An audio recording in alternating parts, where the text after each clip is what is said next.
simple example. Now we are going to see the example of Huckel molecular orbital theory. We are starting from the simple molecule, that is the ethylene molecule. Now in case of ethylene molecule, we are having the 2 carbon atoms, and therefore we are number them 1 and 2.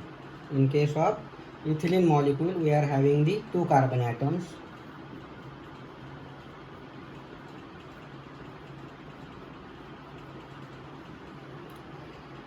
Now with the help of assumption of Huckel molecular orbital theory, now the order of Huckel molecular orbital determinant is equal to number of conjugated carbon atoms in the molecule.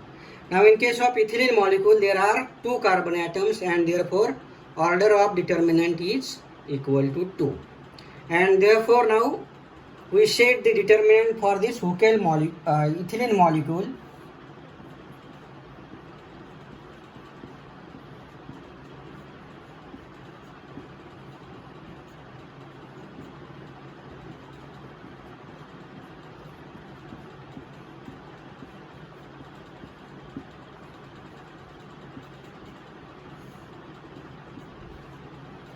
Now this is the determinant for this ethylene molecule: H11 minus S11E, H12 minus S12E, H21 minus S21E, and H22 minus S22E. It is equal to 0. That means order of determinant is 2. That means we are having 2 rows and 2 columns in the determinant. Now we have to go to the second assumption. What is the second assumption? The integral HRR is equal to alpha. HRR is alpha. HRR, that means we are having the same substitute here. Now therefore we are having H11 and H22.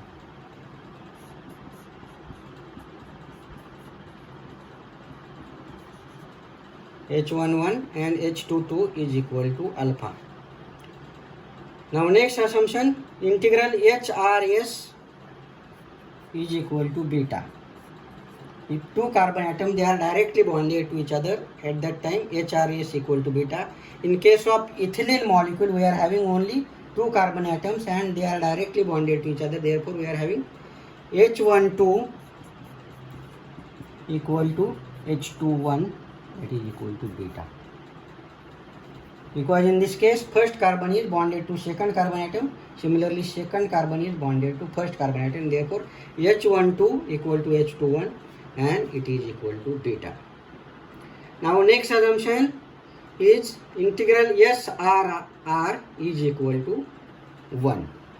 SRR is equal to 1, and therefore we are having S11 equal to S22 is equal to 1. Because here we are having the same substitute, 1, 1 here, okay. And therefore integral S11 equal to S22, that is equal to 1. Next assumption, integral SRS is equal to 0. Integral SRS is equal to 0, and therefore we are having S12, S12, S21, that is equal to 0. In this way, with the help of the assumptions, now you know value of all H and S. Now substitute these values in determinant. Substitute in determinant.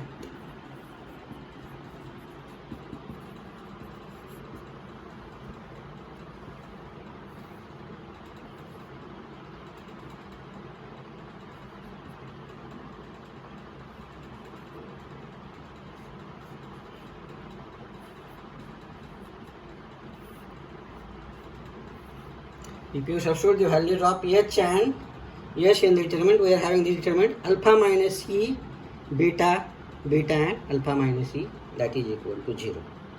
The determinant is 0. Now divide this determinant by beta.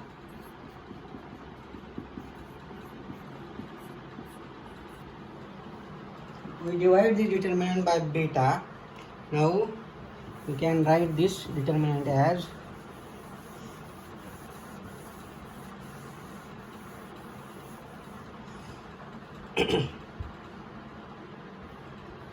alpha minus E by beta,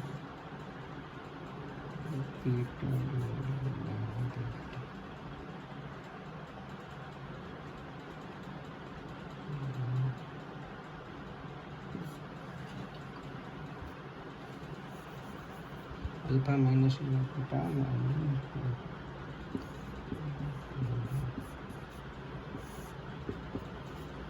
if we divide the determinant by beta, we are having alpha minus E by beta 1 alpha minus E by beta.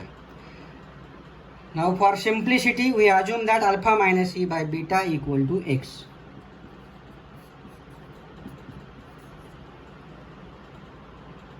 And therefore now our determinant will become x1 x that is equal to 0.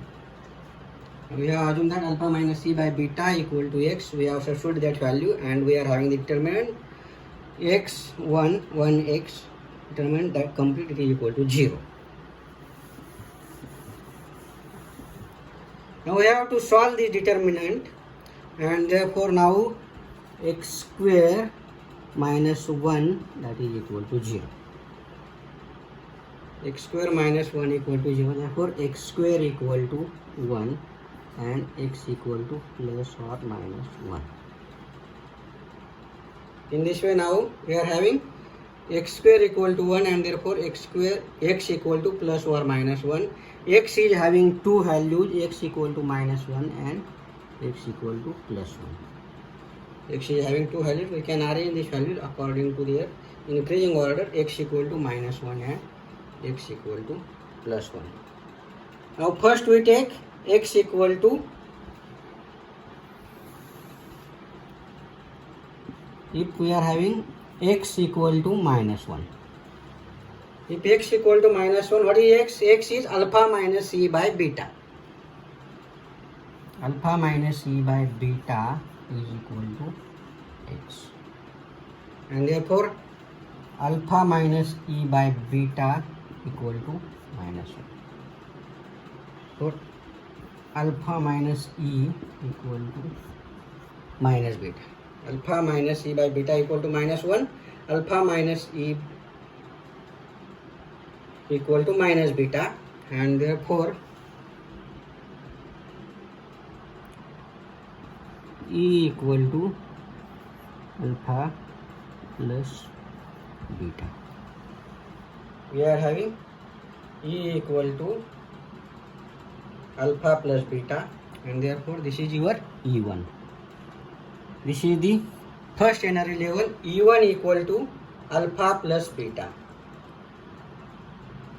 Now similarly, if we take x equal to 1, we are having alpha minus E by beta equal to 1, and we can get E equal to alpha minus beta. This is E2. If we take x equal to 1, we can get the another energy level, that is E2 alpha minus beta. In this way, here we have calculated the two energy levels for this ethylene molecule, and now we can arrange this energy level according to their increasing order of energy.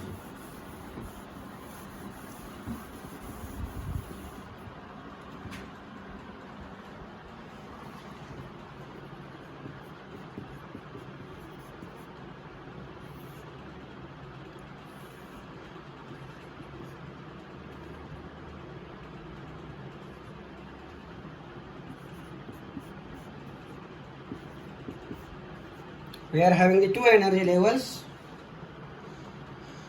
E1 is having energy alpha plus beta, another energy E2 is having energy alpha minus beta. Now in case of ethylene molecule, now we are having 2 pi electrons, and therefore in the ground state this 2 pi electron occupies lowest energy level, that is the E1. This is the ground state electronic distribution for ethylene molecule.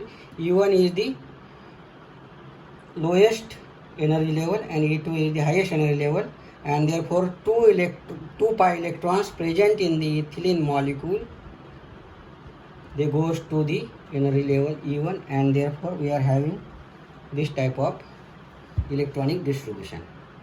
Now we have to find out the pi electron energy for this ethylene molecule. Pi electron energy is given by the equation E pi equal to Ni.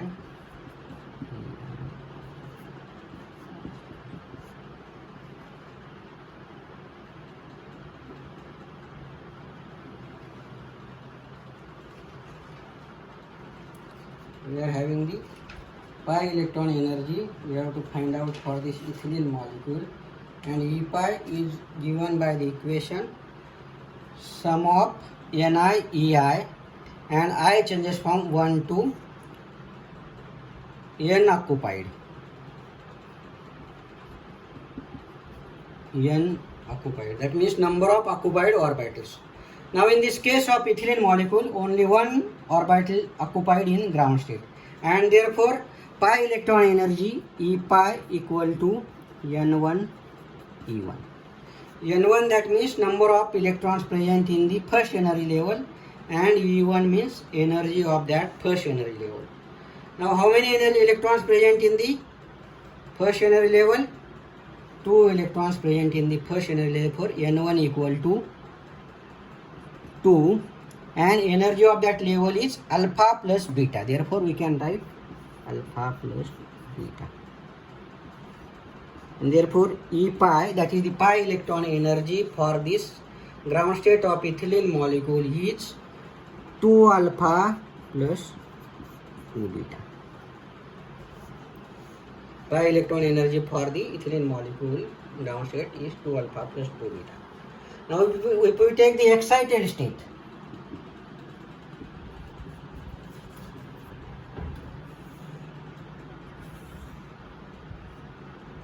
now in case of excited state, if we supply the energy to the molecule at that time, one electron goes from lowest energy level to the highest energy level. That means here this electron is promoted from lowest energy level to the highest energy level. Now in this case, we have to find out the pi electron energy, E pi.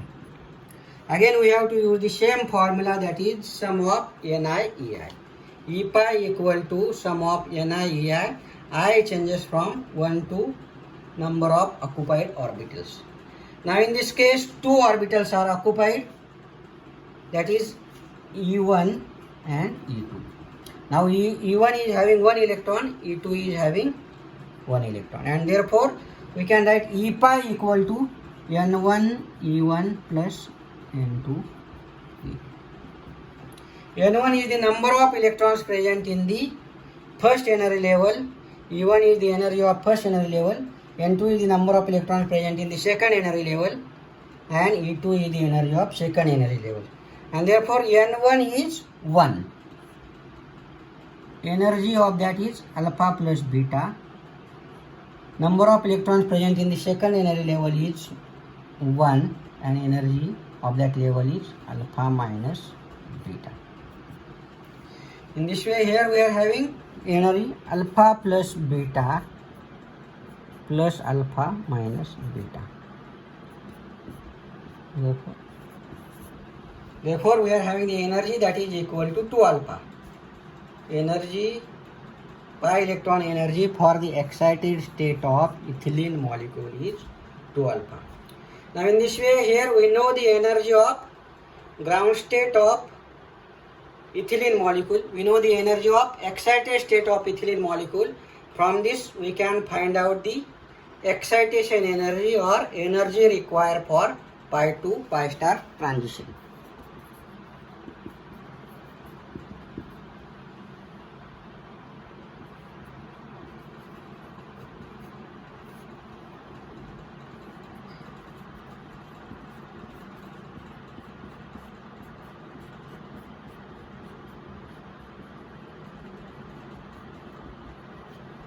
We know the energy of ground state, we know the energy of excited state. From that we can get the excitation energy or energy for pi to pi star transition, and that is the difference between the energy of excited state and ground state. Therefore we can write here E pi excited minus E pi ground state. The energy required for pi to pi star transition or excitation energy is the difference between the energy of excited state and energy of ground state. In this case, excited state energy is 2 alpha minus energy of ground state is 2 alpha plus 2 beta.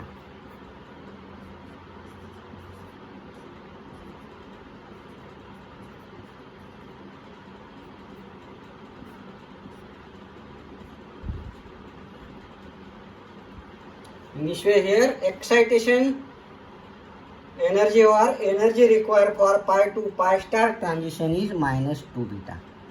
Because beta is always negative and therefore we have to supply the energy minus 2 beta at that time. Here electron go from ground state to excited state. And the excitation energy is minus 2 beta. Or energy required for this pi to pi star transition is minus 2 beta. In this way, here we can find out the energy for pi to pi star transition or excitation energy in case of ethylene molecule.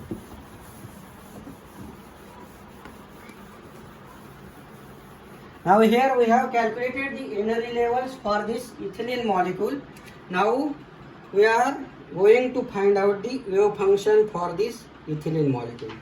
Because these energy levels, they are represented with the help of wave function, and therefore again we have to start from the Huckel molecular orbital determinant.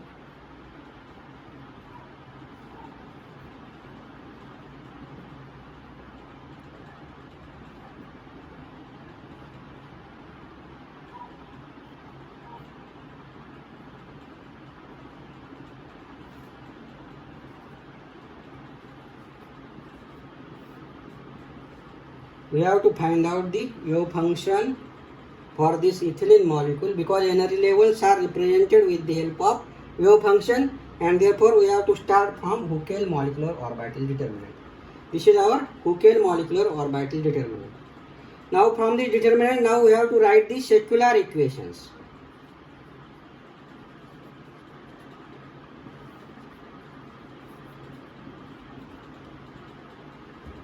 Because here order of determinant is equal to 2, and therefore here we can get the two secular equation. First equation is C1x plus C2 is 0.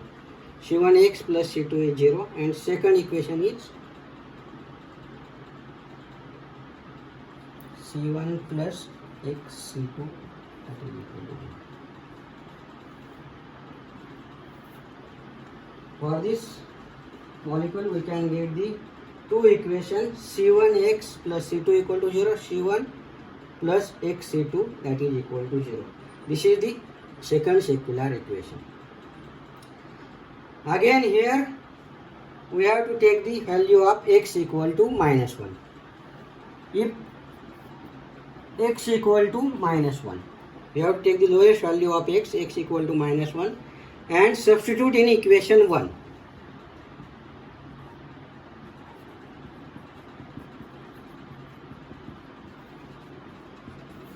Value of x equal to minus 1, substitute in equation 1, we are having minus 1 C2 C1 plus C2 equal to 0.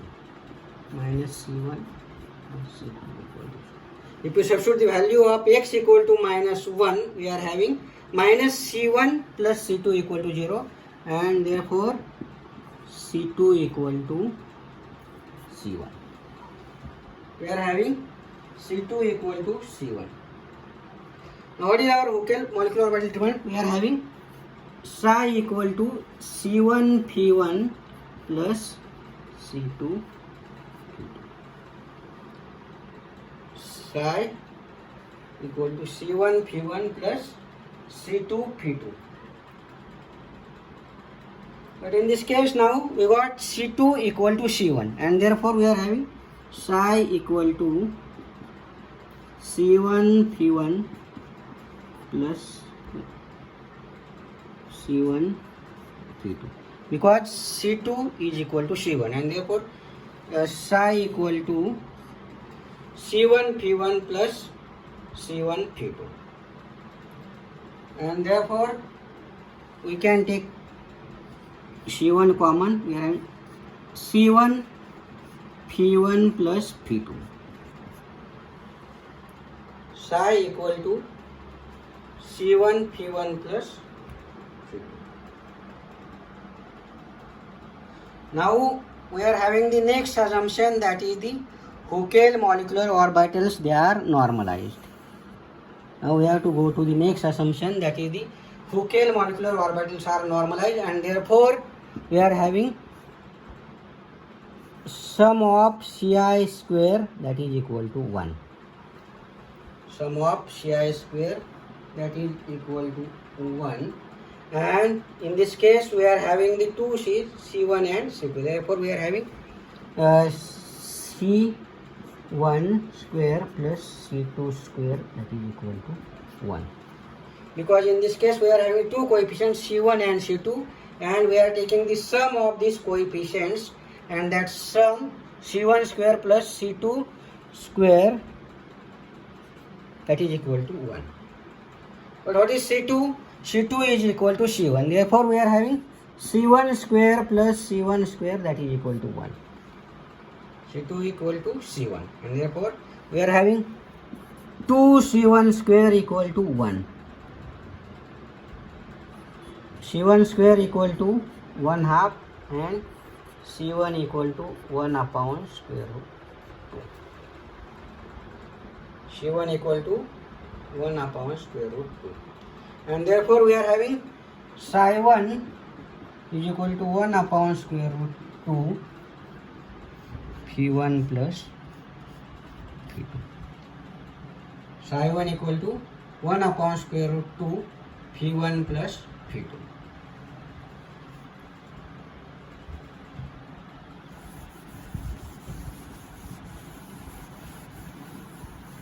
Now similarly you can take x equal to plus 1, and if you take x equal to plus 1, again here we are having the two equations, that is C1 x plus C.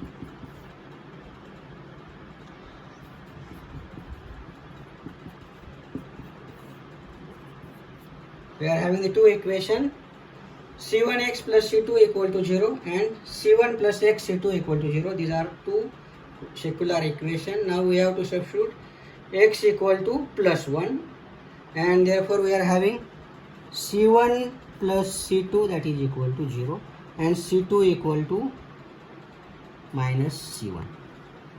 In the second case we are having C2 equal to minus C1, and therefore if we solve the equation similarly, we can get here psi equal to C1 P1 minus P2, because C2 equal to minus C1. Therefore we are having the second function psi2 equal to C1 in bracket P1 minus P2, and again C1 is 1 upon square root 2. Therefore we are having psi2 equal to 1 upon square root 2 P1 minus P2. In this way here we are having the two wave functions psi1 and psi2. Psi1 is 1 upon square root 2 P1 plus P2. Psi2 is 1 upon square root 2 P1 minus P2. Now we can use these wave functions to represent the energy levels.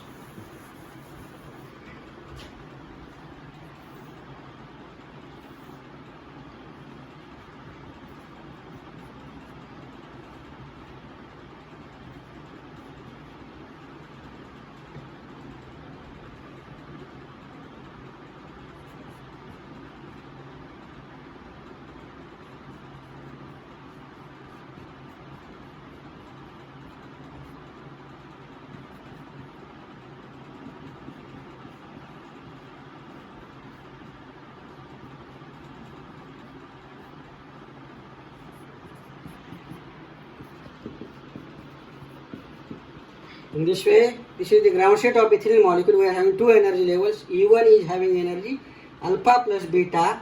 E2 is having energy alpha minus beta. And this E1 is represented by psi1. Psi1 equal to 1 upon square root 2 P1 plus P2. And E2 is represented by psi2. Psi2 is 1 upon square root 2 P1 minus P2. Now, in this case, this orbital, in case of ground state, this psi1 is the highest occupied molecular orbital, and therefore it is known as a HOMO. Because in ground state, here this orbital is occupied, therefore highest occupied molecular orbital, therefore it is known as HOMO. And here this is the lowest unoccupied molecular orbital, therefore it is known as a LUMO. LUMO means lowest unoccupied molecular orbital. In this way, here we can apply the Huckel molecular orbital theory for this ethylene molecule. Thank you.